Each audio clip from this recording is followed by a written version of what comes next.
This channel does not promote any violent, harmful, or illegal activities. All content provided by this channel is meant for an educational purpose only. আগামীকাল এসএসসির একাদশ দ্বাদশের পরীক্ষা। কাল 2,46,000 চাকরি প্রার্থী পরীক্ষা দেবেন। কালকের পরীক্ষাতেও দাগিরা বসবেন না তো? এই প্রশ্ন নিয়েই হতে চলেছে পরীক্ষা। আগামীকাল ভিন রাজ্যের কয়েক হাজার পরীক্ষার্থী আসছেন বাংলায়। গতদিনের পরীক্ষা থেকে শিক্ষা নিয়ে বাড়তি পদক্ষেপ এসএসসির। নতুন বিজ্ঞপ্তি জারি করে পরীক্ষার্থীদের বিশেষ নির্দেশ। মাননীয় মুখ্যমন্ত্রী কালকে যে দ্বিতীয় দফার যে পরীক্ষা, মাননীয় মুখ্যমন্ত্রী খুবই আমাদের যা যা নির্দেশ দিয়েছিলেন আমরা সেই মোতাবেক এসএসসিকে জানিয়েছি। এবং আমি সমস্ত পরীক্ষার্থীকে আশ্বস্ত করতে চাই যে প্রশাসনের তরফে সর্বোচ্চ স্তরে ব্যবস্থা নেওয়া আছে। আপনারা শান্তভাবে পরীক্ষা দিন। এটায় আমার মনে হয় যে আমাদের দিক থেকে, দপ্তরের দিক থেকে তো বটেই, মাননীয় মুখ্যমন্ত্রী সর্বোচ্চ স্তর থেকে এবং এসএসসি এ ব্যাপারে নির্ভুল এবং অভ্রান্তভাবে প্রস্তুতি তারা নিয়েছে। আশা রাখছি পরীক্ষাকাল শান্ত এবং নির্বিঘ্নে শেষ হবে। মানে পরীক্ষা বোধহয় শুধুমাত্র পরীক্ষার্থীরাই দিচ্ছেন না, পরীক্ষা দিতে হচ্ছে বোধহয় এসএসসি কেও। কারণ এর আগে গত সপ্তাহে দেখেছিলাম পরীক্ষা হয়েছিল, তারপরেও প্রশ্ন উঠেছিল এই পরীক্ষায় কোনো দাগি বসেনি তো? ঠিক একই প্রশ্ন উঠছে 24 ঘন্টা আগে, আগামীকালের পরীক্ষায় কোনো দাগি বসবে না তো? ব্রাত্য বসু কি বলেছেন শুনুন। এতে বোঝাই যাচ্ছে বাইরের রাজ্যে কোনো চাকরি নেই, বিজেপি শাসিত রাজ্যগুলো কোনো চাকরি নেই, তারা ছেলেমেয়েরা এখানে চলে আসছে। এবং বাংলা যেহেতু কখনোই, আমরা কি এই বাইরের রাজ্য থেকে আসা ছেলে মেয়েদের অপমান করব? বাইরে থেকে যে এসএসসি যারা পরীক্ষা দিতে আসছে তাদের কি আমরা হিন্দি বলছে বলে তারা করব? আমরা করব না।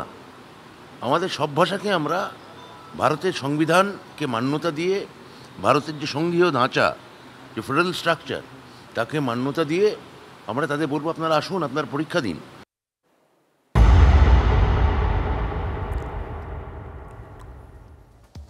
এদিকে পুজোয় রাজ্য সরকার অনুদান বাড়াচ্ছে, কিন্তু তারপরেও চাঁদার জুলুম কি কমছে? তপসিয়ায় চাঁদার জুলুমের অভিযোগ।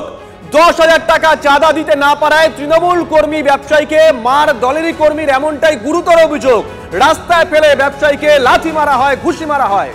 চাঁদার জুলুমে প্রকাশ্যে তৃণমূলের আদিনব্য দ্বন্দ্ব। আপনাদের ছবি দেখাচ্ছি এবার আমরা, দেখুন এই ছবি, তপসিয়ার ছবি। চাঁদার জুলুম কমছে না, সরকার যতই অনুদান বাড়িয়ে দিক না কেন, লাখ টাকার উপরে অনুদান, কিন্তু তারপরেও চাঁদার জুলুম চলছেই। আর এখানে উঠে আসছে তৃণমূলেরই আদি নব্য দ্বন্দ্ব। যে ব্যবসায়ী আক্রান্ত হয়েছেন তিনি ঠিক কি অভিযোগ করেছেন একবার শুনুন। দুর্গাপুজোর চাঁদা চাওয়া নিয়ে বিবাদ, আর তার জেরে আক্রান্ত হতে হলো এক ব্যক্তিকে। অমিত সরকার, তিনি আক্রান্ত হয়েছেন। আচ্ছা, আপনি আক্রান্ত হয়েছেন কেন? কি গন্ডগোল? প্রায় 1 সপ্তাহ আগে আমার দোকানে চাঁদা কেটে গেছিলো। আমার একটা সাইকেলের দোকান আছে, আর আমার ভাইয়ের একটা অটো পার্টসের দোকান 2 মাস হয়েছে খোলা হয়েছে। সাইকেলের দোকানে 3,000 আর অটো পার্টসের দোকানে 1,000, 4,000। তো আমরা ঠিক আছে, আমরা দীর্ঘদিন ধরে এই পুজোর সঙ্গে জড়িয়ে আছি, পাড়ারই ছেলে, তো আমরা ওটাকে এগ্রি করেছি। কালকে হঠাৎ ওরা এসে আমার ভাইকে প্রথমে বলে যে টাকাটা এক্ষুনি দিতে হবে আর 10,000 টাকা দিতে হবে। তো আমার ভাই বললো কেন 10,000? ঠিক আছে, কেন 10,000? তো ততক্ষণে আমি অলরেডি নেমে গেছি, আমি দেখে নেমেছি। তো আমার সঙ্গে ওই কথা হতে হতেই যে 1,000 টাকা আর 4,000 টাকা তো কাটা হয়েছে, তো 10,000 টাকা কেন? না, 6,000 টাকা তোমাকে আলাদা দিতে হবে। এই এক কথা দু কথা দিয়ে হঠাৎ দেখলাম পুরো মব আমার ওপরে চড়াও হয়ে গেল। আপনারা ভিডিও ফুটেজে দেখতে পাবেন। আমাকে তারপর আমার ভাই বাঁচাতে এসে আক্রান্ত হয়েছে, আমার বাবা বাঁচাতে এসে আক্রান্ত হয়েছে, আমার বউ যিনি টিচার উনি মার খেয়েছেন। তো আর কি বলবো বলুন। যারা আপনার থেকে চাঁদা চাইলো তাদের কি আপনি চেনেন? তারা কে? তারা পাড়ারই ছেলে, গোবরা উজ্জ্বল সঙ্গের সবাই না, এরা এই 5-7 জন ছেলে, 10 জনের মতন, এরাই এই ঘটনাটাকে করেছে। আর কিছু বাইরের ছেলে ছিল যে যারা ওদের সঙ্গে ইনভলভমেন্ট ছিল, তৃণমূলের। কি বুঝলাম না, তৃণমূলের? এরা তৃণমূল পার্টি, সদ্য তৃণমূল পার্টি জয়েন করেছে, অসীম চক্রবর্তীর নেতৃত্বে জয়েন করেছে তৃণমূলে, তারপরে এই ঘটনা করেছে। তো এটা তো তৃণমূলের গোষ্ঠীদ্বন্দ্বের পরিচয়। আমি তো মনে হচ্ছে তাই। কেন ওরা এসে আমার ওপরে করা মানে তো তাই, কারণ আমি দীর্ঘদিনের কর্মী, 2021 যখন তৃণমূলের খুব টাইটাই অবস্থা, তখন আমরা ফ্রন্ট পেজে দাঁড়িয়ে ইলেকশন করেছি, তখন এরা বিজেপির হয়ে ইলেকশন করেছে।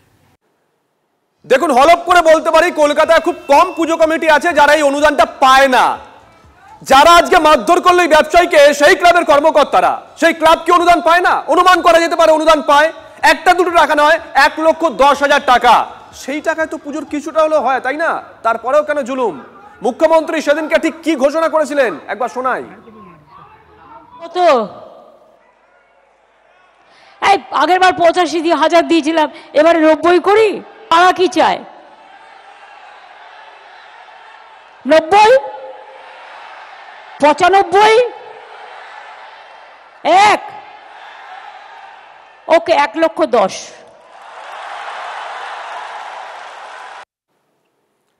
বেশ কয়েকটা পলিটিক্যাল রিঅ্যাকশন পেয়েছি আমরা, কে কি বলেছেন শুনুন।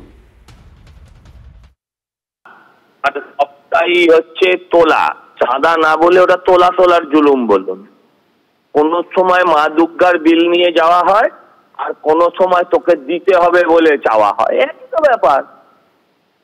এই যে কদিন আগে, এখন আপনারা আলোচনা করছেন তপসিয়া, মানে তপসিয়া না বলে ওটাকে টপ এশিয়া বলা যেতে পারে, মানে এশিয়ার মধ্যে টপ জায়গা এখন করে দিয়েছে তৃণমূলীরা। আমার বক্তব্য হচ্ছে, এই যে কদিন আগে গুলশান কলোনি, তপসিয়াতে তো সেটা অবস্থিত, সেটা তো দূরে নয়, সেখানেও তো আপনারা দেখলেন ওটাই কোনো চাঁদা ঈদেরও নয়, বকরিদেরও নয়, কোনো ঈদ মিলাদেরও চাঁদা নয়, ওটা হচ্ছে হপ্তার চাঁদা। তৃণমূলে কোনো আদিনব্য বলে কিছু নেই। তৃণমূলের নেত্রী মমতা বন্দ্যোপাধ্যায় এবং তার নিচে অভিষেক বন্দ্যোপাধ্যায় ক্যাপ্টেন হিসেবে কাজ করেন, সেনাপতি হিসেবে। এখানে আদিনব্য নেই, এগুলো বিজেপিতে হয়। এই চাঁদা তোলা এগুলো লোকাল ঝামেলা, কেউ কিছু করতে গেলেই এখন তৃণমূলের নাম জড়িয়ে দিচ্ছে। গত বছর পারেননি, এবারও বড় দুর্গা তৈরির পথে ধানতলার কামালপুরের পুজো কমিটি। মহাদেব আমাদের সঙ্গে লাইভে রয়েছেন। মহাদেব, গত বছর 112 ফুটের মূর্তি তারা তৈরি করতে চেয়েছিলেন, কিন্তু সমাধান সূত্র মেলেনি, চোখে জল ফেলতে হয়েছিল। এবার কত বড় মূর্তি তৈরি করতে চলেছেন? সমাধান সূত্র কি পাওয়া গেছে?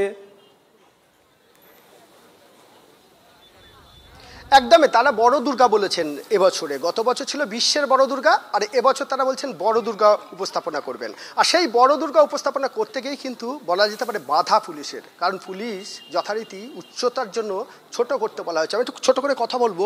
ব্যাপারটা হচ্ছে, এটা একটা ভুল বার্তা যাচ্ছে সবার কাছে, যার কারণে কি পুজো করছে, আমরা অনেক আগে থেকেই বলেছি, সরকার এবং প্রশাসনের সম্পূর্ণ সহযোগিতায় পুজো হচ্ছে।